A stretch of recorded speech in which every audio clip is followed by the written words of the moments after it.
Olá, pessoal, eu sou a Neuza Maria Bojiquian, estamos hoje no ar com mais um número do Diálogos INEU, um programa do INCT para estudos sobre os Estados Unidos. Nossa discussão de hoje é sobre a política migratória do governo Biden. E para falar com a gente, hoje nós convidamos o professor William Laureano. O professor William é doutor em Relações Internacionais, pela Universidade of Sussex, do Reino Unido. É isso, né, William?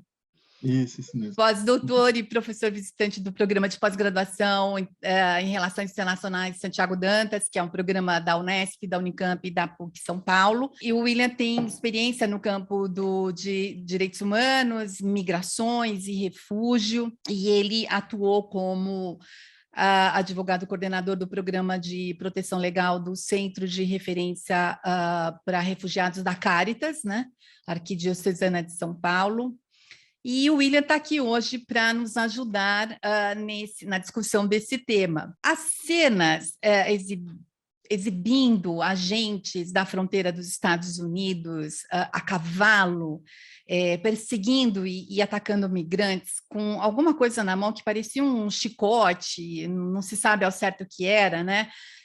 Na fronteira entre uma cidade pequena do estado do Texas e uma cidade no México, né?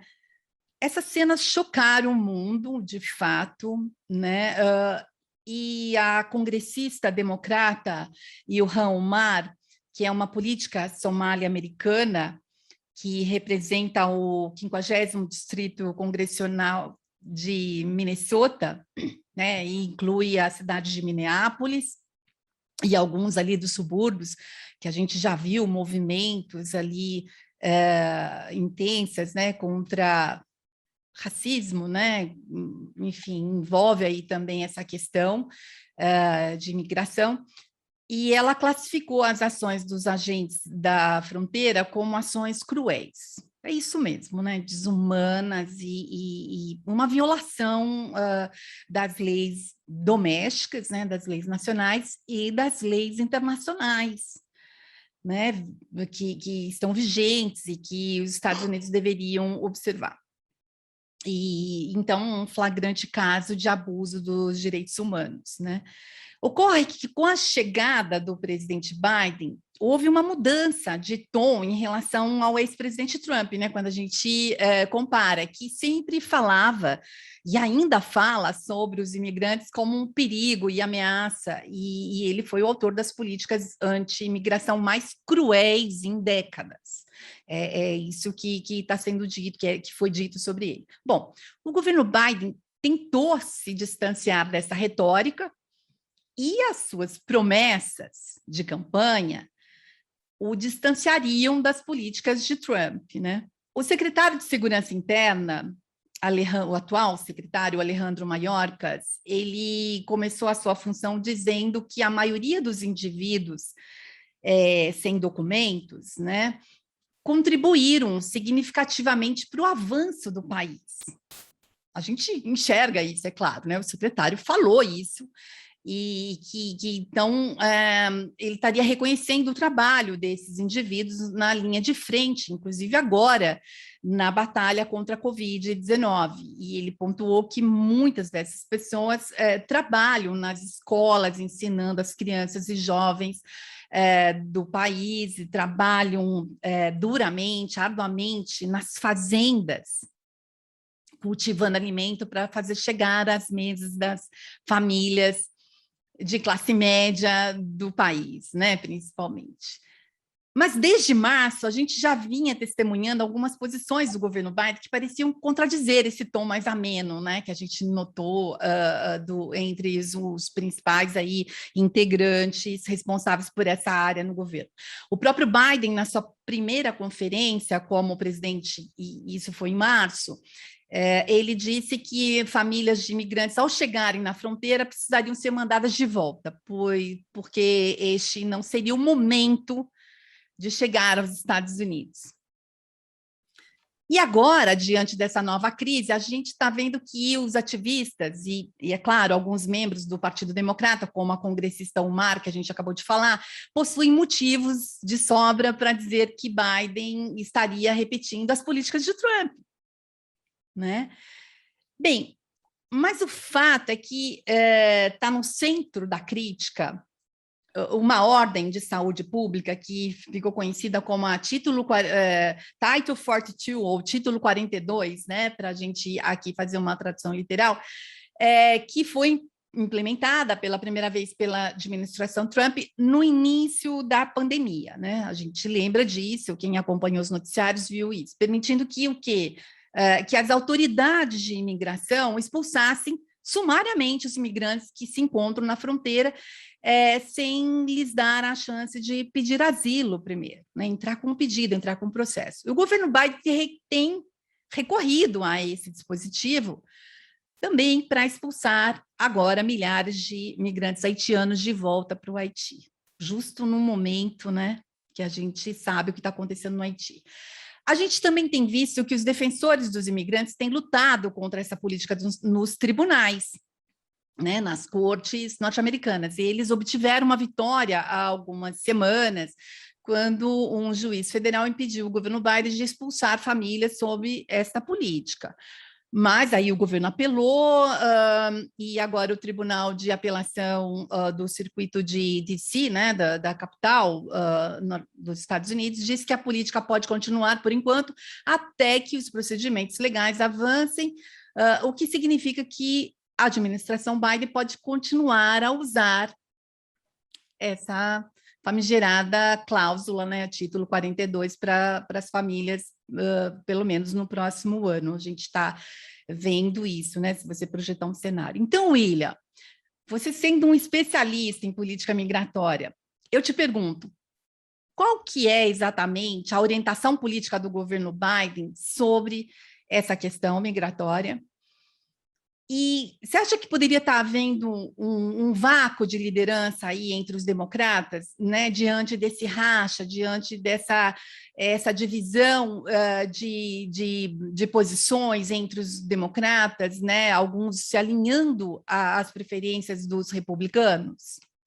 Eu passo a palavra para você, já te agradeço já de antemão por sua vinda aqui, a sua contribuição, e fique à vontade. Bom, oi, Neuza, tudo bem? Muito obrigado pelo convite, é um prazer poder estar aqui com vocês. E olha, de fato, a questão migratória nos Estados Unidos ela é bastante complexa. Eu acho que tem um grande número de fatores ali que a gente precisa avaliar quando estamos falando dessas cenas. De fato, quando a gente observa o que está acontecendo, é inegável dizer que não existe uma continuidade entre as políticas que o Trump faziam, né, e aquilo que nós temos hoje em dia que o Biden tem falado. Embora, né, toda a campanha do Biden tenha sido uma campanha anti-Trump, né, toda a campanha dele, inclusive sobre as questões migratórias, foram muito fortes no sentido de nós vamos fazer diferente, nós vamos ter uma postura mais humanizada e tudo mais, mas é inegável que quando nós observamos, né, objetivamente aquilo que tem sido feito, não há muita diferença entre uma administração e outra. Mas eu diria mais, assim, eu acho que nós precisamos avaliar a política migratória americana, pelo menos aí desde o 11 de setembro, né? Então, e as avaliações que têm sido feitas, elas levam muito em consideração as transformações que foram realizadas, né, nos Estados Unidos no 11 de setembro, né? Que aí é uma questão muito mais de segurança, acho que é uma questão muito mais de avaliação daquilo que aconteceu naquele momento e o ataque às Torres Gêmeas, elas de fato mostraram uma face da migração que talvez não era aquilo que as pessoas estavam esperando e transformou muito desses elementos, né, da política migratória nos anos seguintes, né? Então nós temos uma confluência ali de questões que nos trazem hoje a uma situação de migrações muito mais securitizada, eu acho que muito mais violenta, né, do que nós tínhamos. E a imagem que você traz da fronteira, com a pessoa a cavalo, com algo que parece um chicote, né, ali contra os migrantes haitianos, né, que estão ali tentando entrar, ela é uma imagem muito forte daquilo que a fronteira representa, né, que é um espaço, muitas vezes, de exceção, em um espaço de violência, né? A gente pode ter aí uma série de explicações, de repente imaginar a questão da soberania, como a soberania ela atua de uma forma ali na fronteira em que a soberania talvez esteja mais clara, né? Porque o Estado permite entrar e proíbe, né?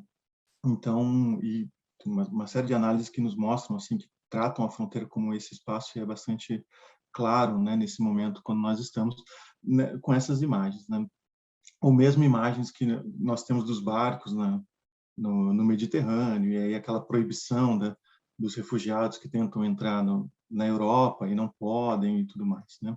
Então são imagens muito fortes, eu acho que e nos refletem um pouco essa questão da violência que a gente tem nessa situação, né? A migração ela é bastante complexa, a gente vai ter uma série de faces ali para observar. Você vai ter desde o migrante, que é um estudante, que é uma pessoa que deseja ir para contribuir, ou que é visto, né? Então tem essa perspectiva, né, do estudante que vai, daquela questão da fuga de cérebros, então que é alguém que vai desenvolver uma política nova, que vai desenvolver um produto novo e que vai de alguma forma trazer um enriquecimento para o país. Você tem a migração laboral, então numa perspectiva de que a pessoa ao chegar, ela vai trabalhar, ela vai de alguma maneira produzir também riqueza para a nação. E aí, dentro dessa ideia, né, de migração estudantil e laboral, então você tem também uma série de interpretações, né, do que isso representa e de como esses migrantes são, de alguma forma, bem vistos, né, porque desde o pagamento das taxas das universidades, então, que é dinheiro do exterior que está vindo, até uma nova forma de se produzir algum produto, porque, em geral, os migrantes que são aceitos como imigrantes laborais, ele tem uma certa qualificação, ele vai sempre apresentar, de alguma forma, uma qualificação diferente que os Estados Unidos precisa ou que não tem em alguma área. Então, esse tipo de imigrante, ele é muito bem visto, ele sempre foi, não é? Então, antes do 11 de setembro, você vai ter uma série de normativas sobre migrações que estão muito baseadas na questão laboral, ou mesmo no Brasil. Então, essa questão laboral é muito forte quando a gente trabalha com migração. O primeiro, aqui no Brasil, por exemplo, o primeiro conselho migratório mesmo mais forte era o CNIG, que era o Conselho Nacional para Migrações, que era vinculado ao Ministério do Trabalho, né? Para mostrar um pouco dessa percepção da migração como algo voltado para essa diretiva, né? Mas a migração ela também tem um outro lado, que é esse lado um pouco mais humanitário, digamos assim, em que você vai ter um movimento misto de pessoas que são não só imigrantes que vêm de um país de origem muito pobre, pessoas que eventualmente saem de lugares onde você não tem como sobreviver, que você não tem água, não tem comida, não tem um trabalho, não é? Assim, pensando no migrante econômico mesmo, que é a pessoa que está indo, sai do seu país de origem, precisa ir para um terceiro país porque não tem condições mínimas de sobrevivência, né?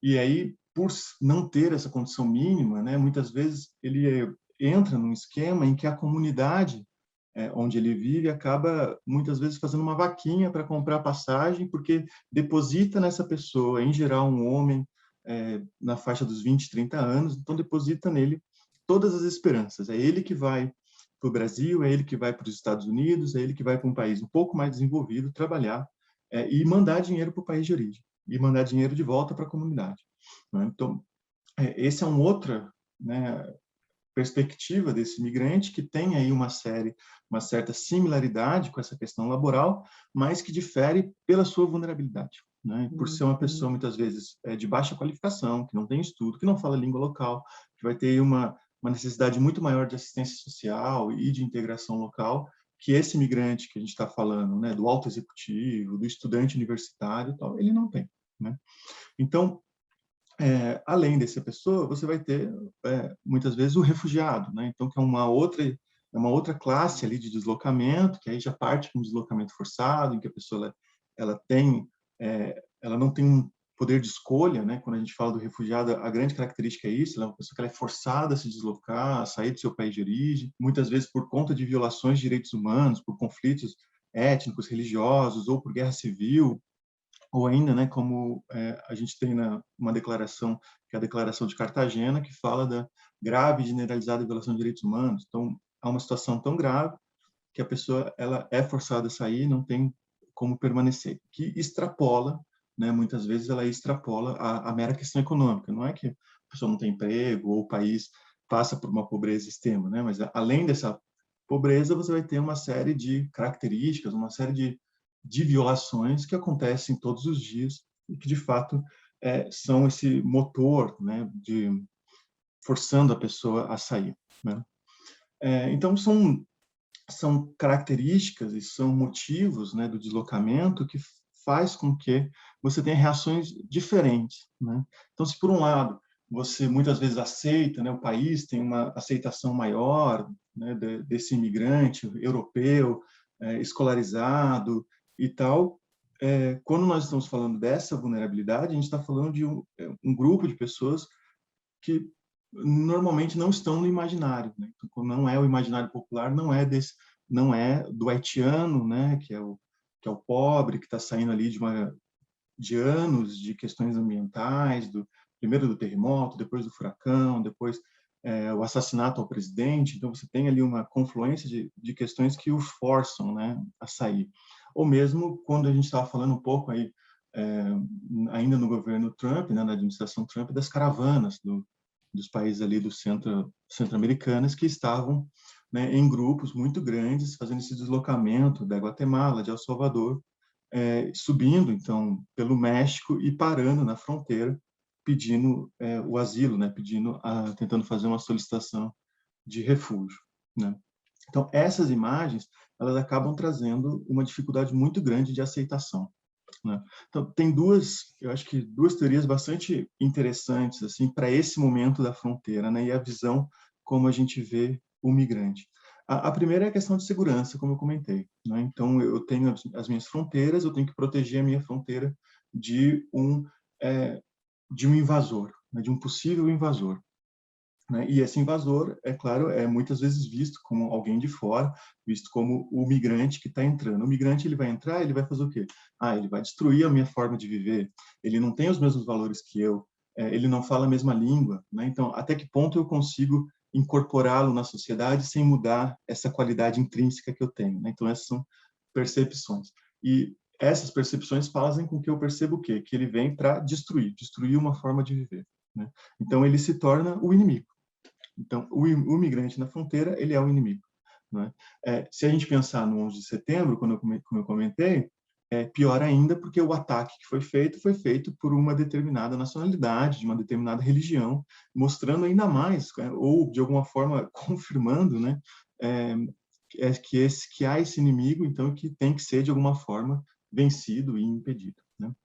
E isso aconteceu de várias vezes, né, durante esses 20 anos aí do 11 de setembro, né, por várias vezes tivemos normativas nos Estados Unidos que eram focadas, né, para a pessoa de nacionalidade do Oriente Médio, que fosse de uma religião muçulmana, tal, e de muitas formas discriminando essa população, né? Mesmo no governo Trump, a gente vai lembrar que houve um banimento para a entrada de pessoas de determinadas nacionalidades que eram exatamente dessa região e que professavam essa religião, né?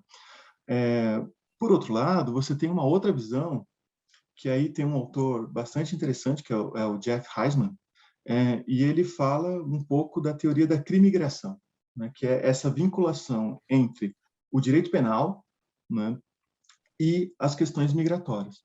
E ele vem trazer o seguinte, que uma vez entrando, você vai ter, então, o migrante, ele é visto como um criminoso. Então, ele deixa de ser, né, um grupo invasor, né? Então não deixa de ser uma questão de segurança, porque afinal de contas ele já está no território, mas quando ele está no território, ele é visto então como um criminoso. E daí vem muitas vezes a expressão do imigrante ilegal, né? A ilegalidade ele é muitas vezes vinculada à questão mesmo do crime. Então ele comete um crime, né? Ele está ali de forma ilegal, né? O que os movimentos de direitos humanos eles sempre vêm dizer, olha, nenhum imigrante é ilegal, nenhuma pessoa é ilegal, né? Ela pode estar irregular, ela pode estar indocumentada, tal, mas o ilegal é uma carga muito negativa, né, dessa percepção, né, digamos assim, de uma pessoa, né? E muito embora não exista o direito humano a migrar, né? Eu acho que isso é importante dizer, e você tem na Declaração Universal de Direitos Humanos, o artigo 14, ele fala que toda pessoa tem o direito de se locomover, de sair do seu país, né? E de se residir em outro, mas né, a declaração não fala que os estados são obrigados a aceitar, né? Então você fica com um pouco com esse conflito, digamos assim, entre um direito de se locomover, né, de sair do país, é, e o direito, né, a obrigação, digamos assim, do estado de aceitar. Mas esse mesmo artigo ele fala que toda pessoa ela tem o direito de solicitar refúgio, né, de solicitar asilo. Né? E aí a Convenção de 51 ela vem muito nesse sentido. Todo mundo tem o direito de solicitar refúgio. Né? O Instituto do Refúgio, como um instituto então obrigatório, todos os estados são obrigados, que assinaram a convenção, são obrigados a aceitar a pessoa e aceitar que ela venha pedir essa proteção internacional. Né? E o Carter, né, na década de 80, ele acaba ratificando essa declaração e incorporando no sistema americano. Então, os Estados Unidos efetivamente deveria ser capaz de né, ser obrigado a aceitar essas pessoas e a solicitar né, esses pedidos de refúgio, pelo menos de ouvir essas pessoas, né? E de ouvir esses 4.000 haitianos e de ouvir essas pessoas que vieram das caravanas e tudo mais, né? Mas então nós estamos falando aí de um choque um pouco, né, de visões, né? Então a gente está falando por um lado de pessoas ultra vulneráveis, de pessoas com uma vulnerabilidade ali enorme, que saem de contexto de violação de direitos humanos, que esperam então usufruir desse direito de solicitar refúgio, né? E de ter uma certa proteção e de alguma forma de recomeçar, né? Porque acho que quando a gente fala muito de refúgio, dessa parte do direito humanitário, né?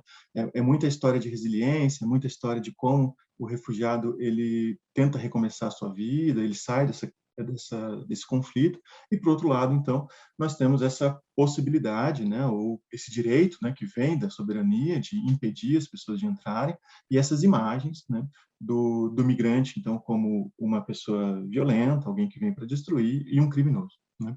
E a grande questão é como você qual é o que você dá mais importância, né? Então, se eu dou mais importância para essa visão humanitária ou se eu dou mais importância para essa visão de segurança securitizada, né?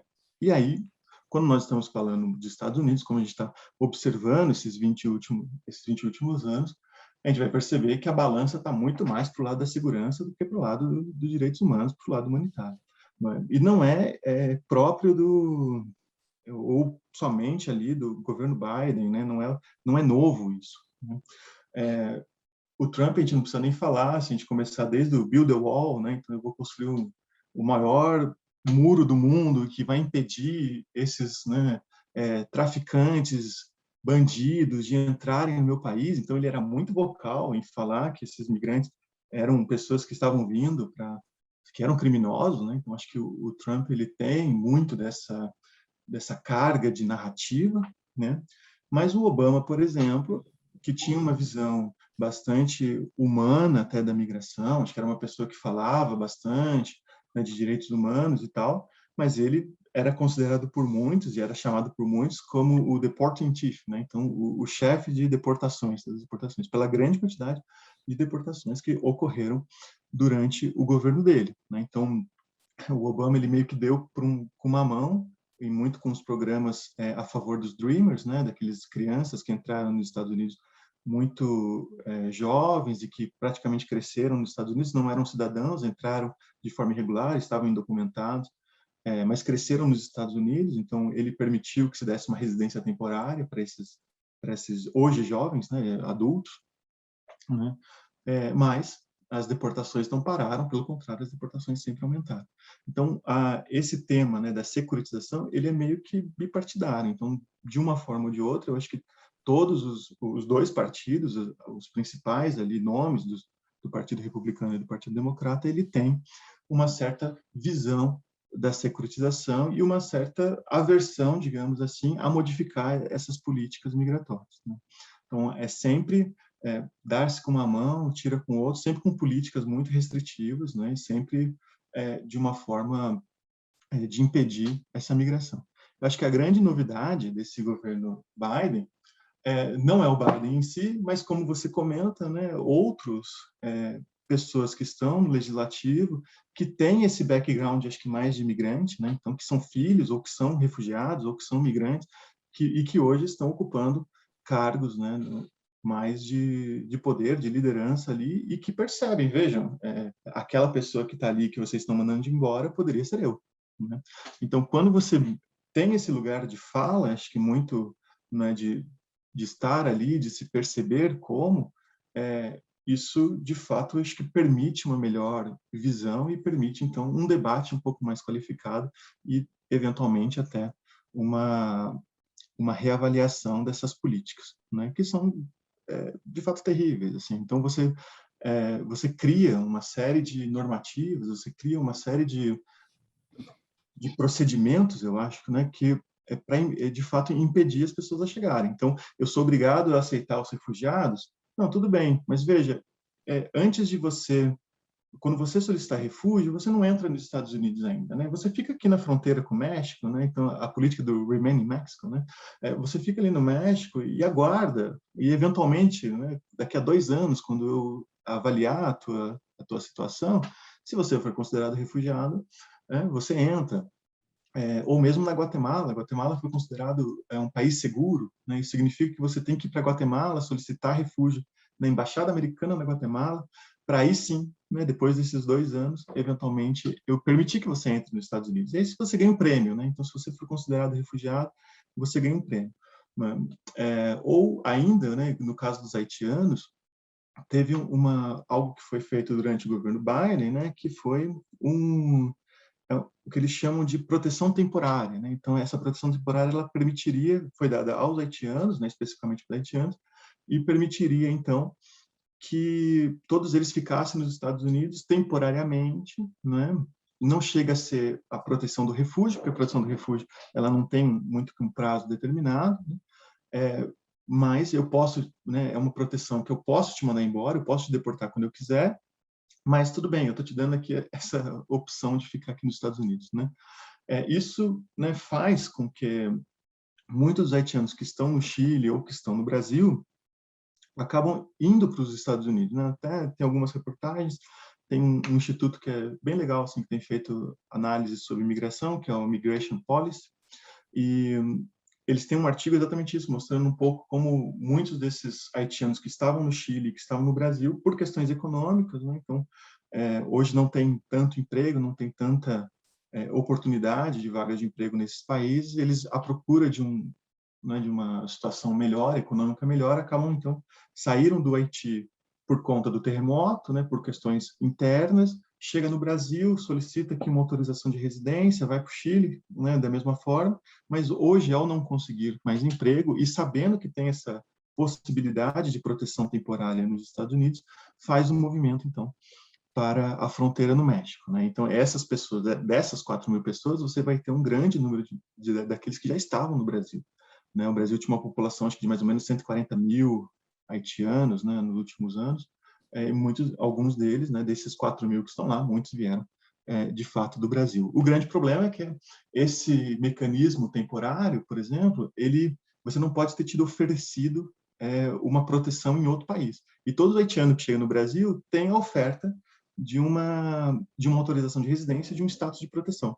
Então, todos eles que saem do Brasil e que vão para lá vão ser negados, exatamente por essa tecnicalidade que não é muito bem explicada, sabe? Então, isso é uma situação que vai acontecer e vão ser deportados, né? Teve uma reportagem agora recentemente que desses haitianos que estavam lá, acho que haviam 30 crianças que nasceram no Brasil, eram filhos de haitiano e foram todos deportados para o Haiti, então não foram nem deportados para o Brasil, né? E isso vai criando, então, uma certa confusão, assim, né, na forma como é lidado, né? Que acaba desprotegendo muito dessas pessoas que estão.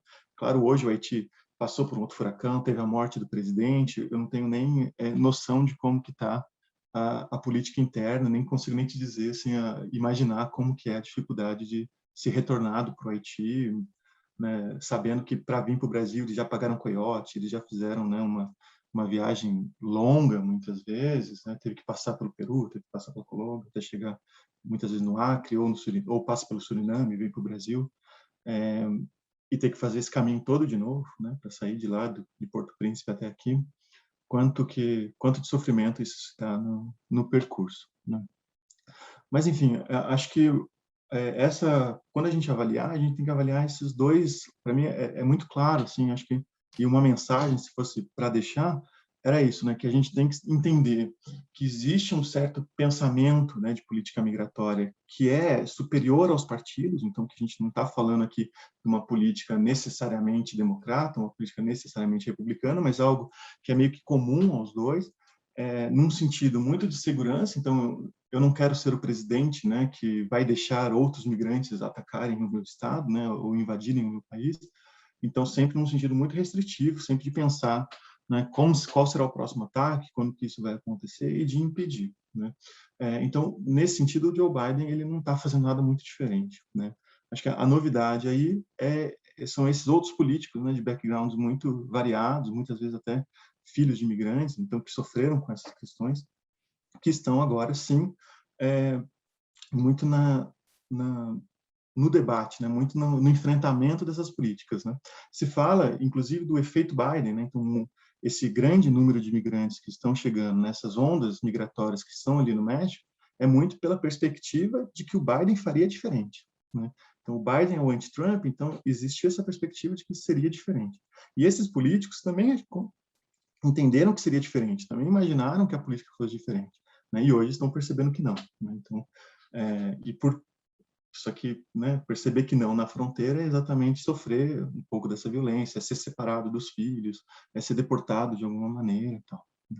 Então, acho que a gente tem um pouco dessa realidade, né, quando estamos falando de política migratória.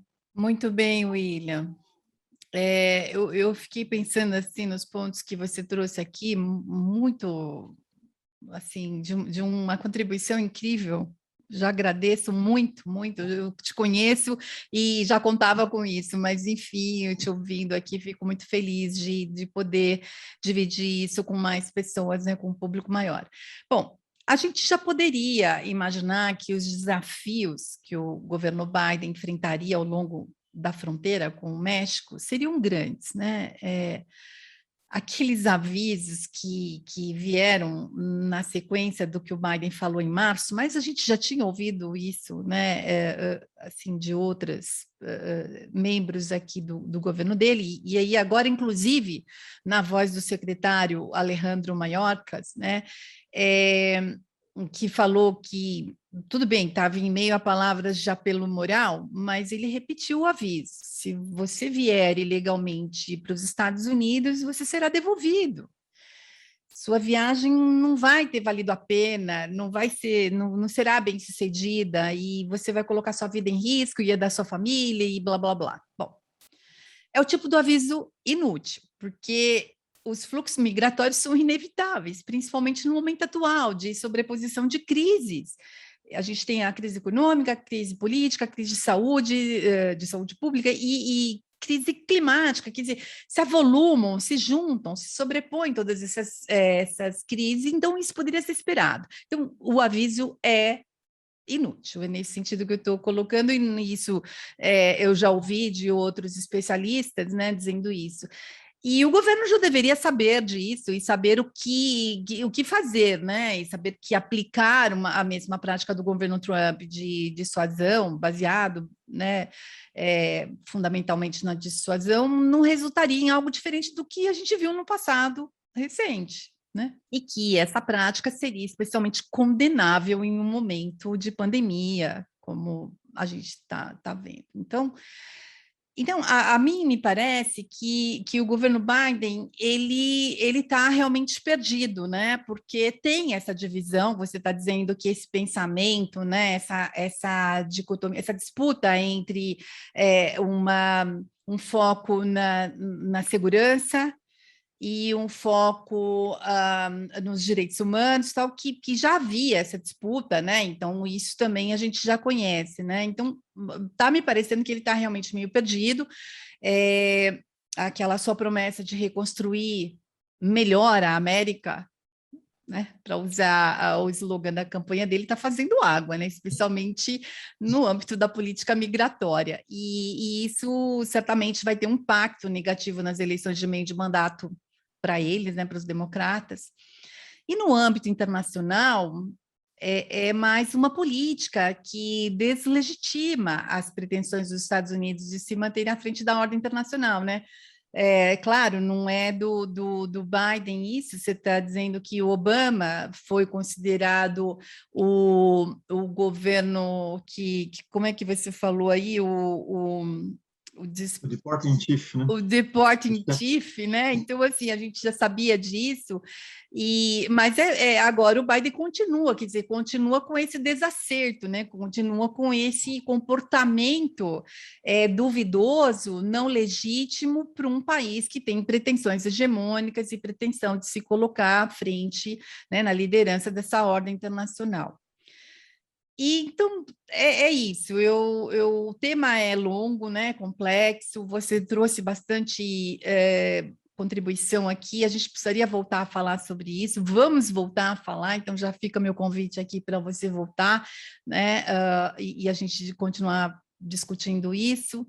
Mas por hoje é só. A gente não tem mais tempo aqui. Então é isso, pessoal.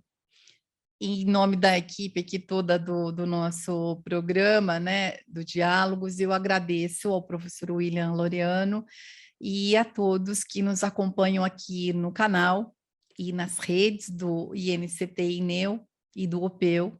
E, como sempre, se vocês gostaram desta programação, deixem um joinha para a gente, compartilhem o vídeo e continuem com a gente.